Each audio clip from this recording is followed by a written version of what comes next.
क्या जो हमें विरासत में मिला है वही हमारा सच है?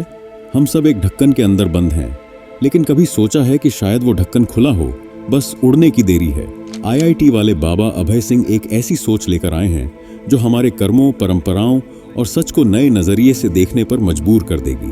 अगर आप भी इस सवाल के जवाब की तलाश में हैं, सत्य क्या है, तो ये वीडियो आपके लिए है। तो दोस्तों, ये है 7वां एपिसोड अपने 5वें सीजन का। सत्य क्या है? सत्य क्या है?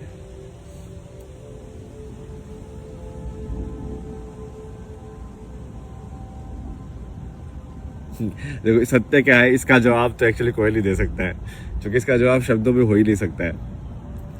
ये ऐसी चीज है ना जो शब्द में यदि आ गई होती ना आज तक, तो ये इसका मतलब इलोन मस्क के पास सबसे ज्यादा होती है, क्योंकि शब्द में जो चीज आ जाती है वो बिकाऊ हो जाती है। फिर एक कुछ न कुछ उसका कीमत लगी जाती है कभी ना कभी। शब्द के अंदर जो भी आपका रिश्ता आ जाता है, शब्द के अंदर जो भी आपकी पहचान आ जाती है, शब्द के अंदर जो भी आपकी क्वालिफिकेशंस आ जाती है, शब्द के अंदर जो आपकी सुंदरता आ जाती है, शब्द के अंदर जो आपका शांति आ जाती है, तो वो गई। फिर वो शांति नहीं है, बिकाऊ है। फिर तो बस कीमत है, कितनी कीमत लगाओगे तुम। और आज के टाइम पे I think most of the लोग ऐसे ही हैं।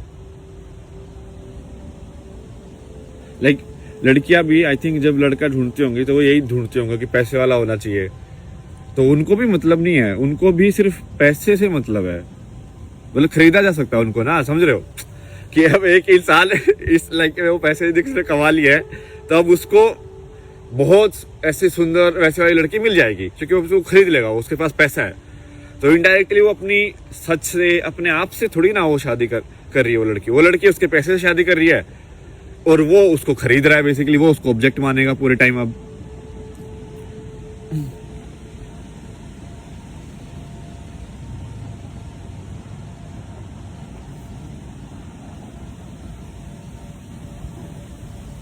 तो पूरा सोच ही बदल गया ना। मतलब एक रिश्ता जो है, स्पेशली जो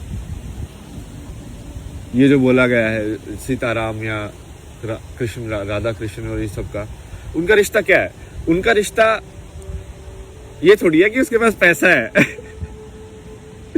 उनका रिश्ता ये थोड़ी है कि भाई वो उसको तुमको क्या मिल जाएगा, क्या सेफ्टी मिल जाएगी, तुमको घर चाहिए, तुमको शॉपिंग कराएगा कि नहीं कराएगा। यही है क्या? मतलब कब शॉपिंग करा दी भाई, क्या करा दिया भाई?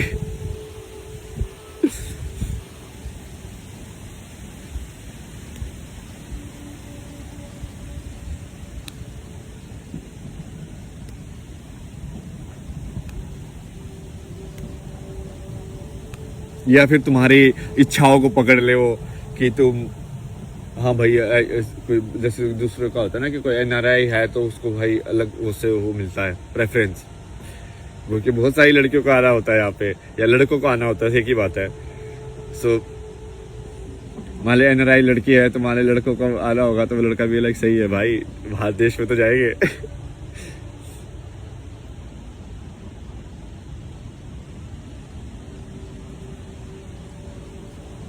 उसमें दिखाया था ना, वो एनआरआई लड़का था अपना, कौन सी थी, कंगना रनौत वाली मूवी। वो बोलता अदरक की तरह बढ़ रहा है इधर से भी। आदमी नहीं।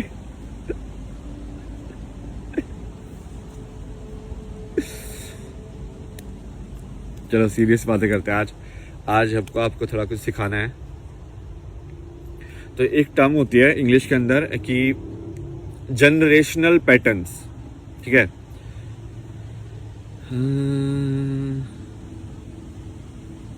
इसका ना, मैं एक वीडियो भी थी मेरे को, वो सही, बिल्कुल सही दिखाती है इसको। वैसा ही बिहेवियर होता है इंसान का भी, एग्जैक्टली।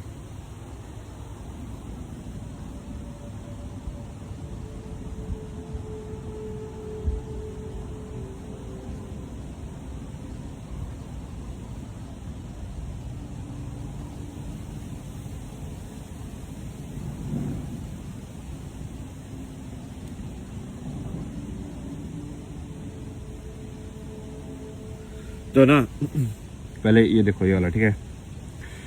तो ये क्या है, एक एक्सपेरिमेंट है जिसमें उन्होंने क्या किया कि उन्होंने जो फ्लाइज थी उनको एक डब्बे में बंद कर दिया यहाँ पे, ठीक है, डब्बे में बंद कर दिया तो वो डब्बे के अंदर उड़ती रही, ठीक है, उड़ती रही।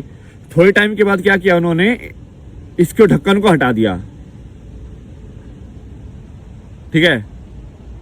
ढक्कन को हटाने के बाद भी वो फ्लाइज एक्चुअल के अंदर बाहर नहीं गई, मतलब वो फिर भी ऐसी ही उड़ती रही।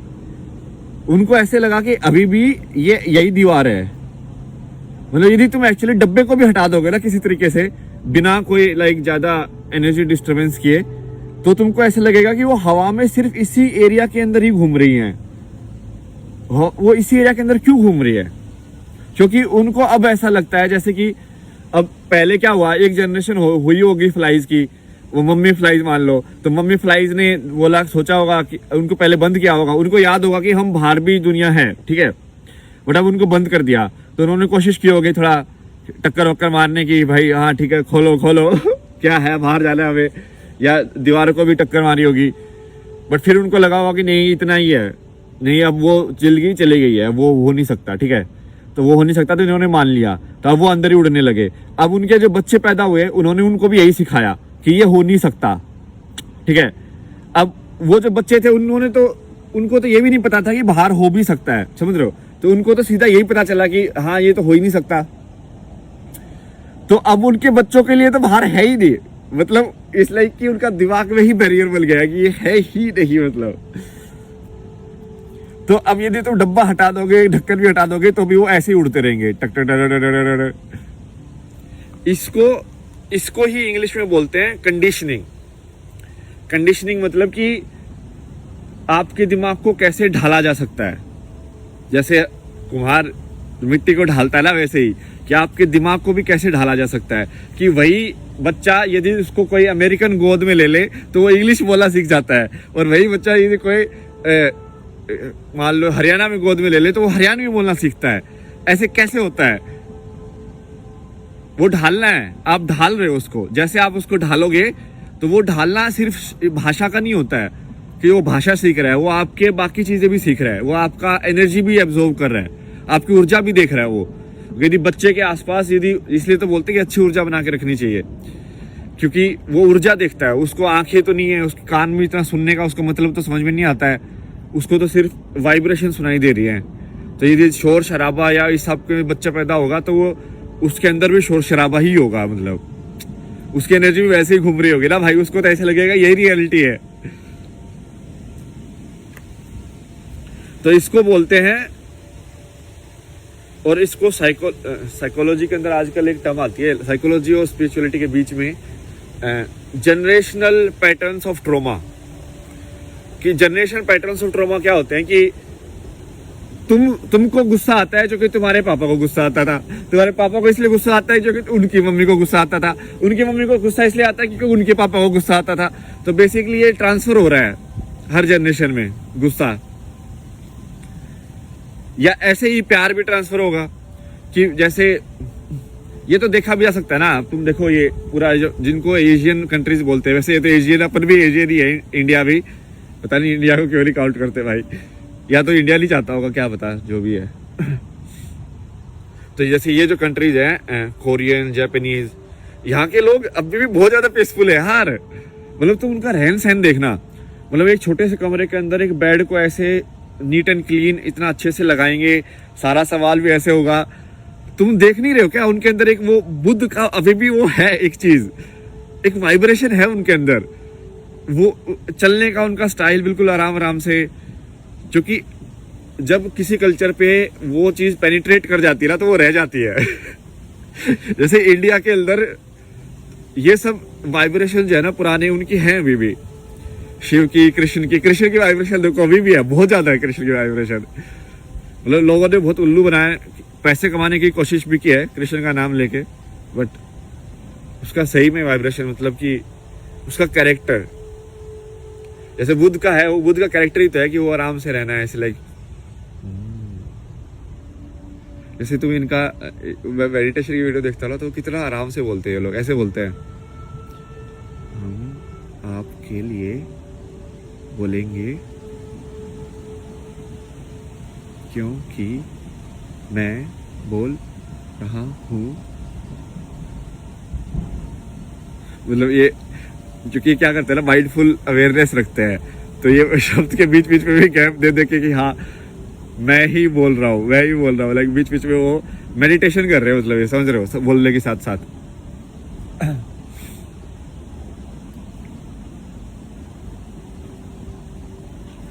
इवन जैसे आप देखोगे ना कि जापान की एनिमे वगैरह या इनकी जो मूवीज भी हैं, स्टूडियो गिबली की जो मूवीज हैं या इस टाइप की, उसमें एक जादू वाला एलिमेंट है, अभी भी एक अच्छाई वाला एलिमेंट है, जो कि वैसी मूवी तुम कोई और दूसरा बनाना ही नहीं सकता, इतनी वार्म मतलब मूवी।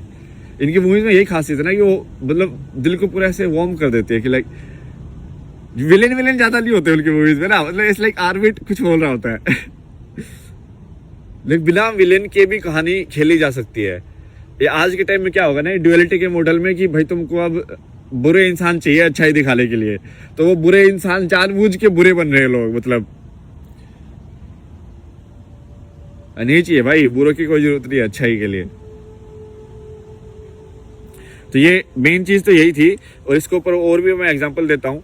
पहले तो मैंने आपको बताया कि कंडीशनिंग कैसे होती है, ठीक है, ये तो आप समझ गए होंगे, उदाहरण दे दिए मैंने, 3-4 उदाहरण दे दिए, और ये एक्सपेरिमेंट की वीडियो भी है, मेरे को इंस्टाग्राम पे दिखाता है, मुझे लगा ये तो परफेक्ट एक्सपेरिमेंट है भाई। इंसान एक्चुअली में यही होता है, इंसान बस ये स्पेस के टर्म्स में हुआ इनका कि वो बाहर उड़ नहीं सकते, बट एक्चुअली में वो बाहर उड़ नहीं सकते, ये तो उनके दिमाग में बना है ना। तो सही यही चीज होती है जब आपको किसी चीज का ज्यादा रिएक्शन हो रहा होता है, समझ रहे हो, कि कोई चीज आपके दिमाग से बाहर क्यों नहीं निकलती है, कोई थॉट या कोई विचार आपके दिमाग में अटक कैसे जाता है, कि तुम आप सोचना नहीं चाहते बट फिर भी नहीं सोच पा रहे हो उसको, नींद भी नहीं आ रही आपको उसके चक्कर में, आप सोचे ही जा रहे हो, सोचे ही जा रहे हो, सोचे ही जा रहे हो, सोचे ही जा रहे हो, क्या क्यों नहीं रुक रहा है वो विचार आपका, क्यों कंट्रोल में नहीं है वो इसकी वजह से ही है, क्योंकि आप ये इनविजिबल बाउंड्री बना लिया आपने ना, कि आप उसके बाहर तो उड़ ही नहीं सकते हो, तो वही होगा।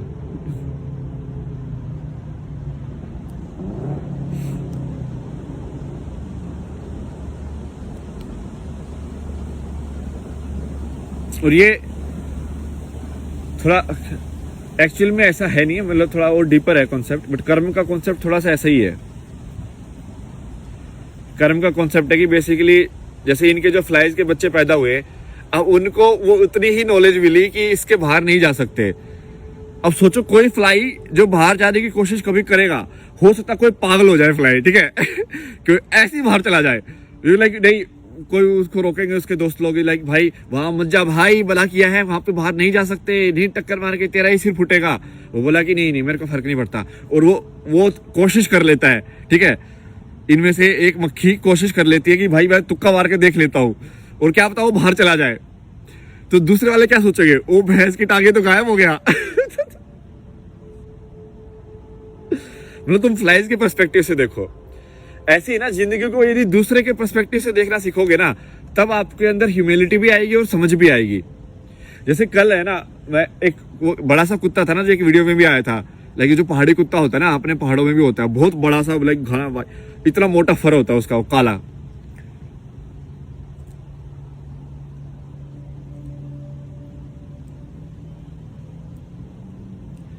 तो वो मैं उससे ऐसे लाइक ऐसे बात सा कर रहा था, मैंने क्या कैसे है भाई, तो वैसे वो फिर भौंकने लगा वो, तो उसकी है ना वो भौंकने की आवाज काफी लाउड है, तो एकदम से भौंका ना, तो मैं थोड़ा डर गया। तो फिर वो जो उनकी थी वो बोल रही थी कि ये मतलब वैसे मुझे पता था कि वो कुछ करेगा नहीं, क्योंकि ऑब्वियसली वो दोस्ती है, वो तो वो पास ही बैठा रहता है। नहीं, ये रियलाइजेशन इस चीज का है कि हमने ना आवाज को उसका मतलब समझ लिया है। जैसे कोई लाउड वॉइस जरूरी नहीं है कि वो ईर्ष्या से भरी हो, या कोई आराम से बोल रहा है इसका मतलब जरूरी नहीं है कि वो आपके हित में बात कर रहा हो।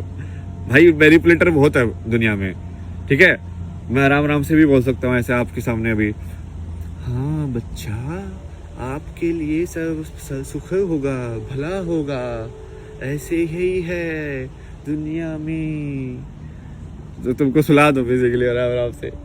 नाटक भी हो सकते हैं। तो अब कुत्ते की आवाज ही भौंकना है, समझ रहे हो, ये जो मैं कर रहा हूँ मैं भी भौंक ही रहा हूँ। और वो बोलती है ना, बहुत सही बात बोली यार, मेरे तो दिमाग में अटक गई। वो बोले कि इस कुत्ते को हम जो बात कर रहे हैं वो भी ऐसी लग रहा होगा कि हम भौंक रहे हैं। मैं बोला कि हाँ ये तो बिल्कुल सही है यार, जैसे हमको लग रहा है कि वो भौंक रहा है वैसे उसको भी लग रहा होगा कि हम भौंक रहे हैं। अगर इस सोच ने आपके अंदर कोई हलचल मचाई तो a beautiful place to get lost का ऑडियो बुक जरूर सुनिए। वहां आपको और भी गहरी बातें मिलेंगी जो शायद आपकी जिंदगी की दिशा बदल दें। वीडियो अच्छा लगा तो लाइक, शेयर और सब्सक्राइब जरूर करें और कमेंट में बताएं क्या आपने कभी उड़ने की कोशिश की।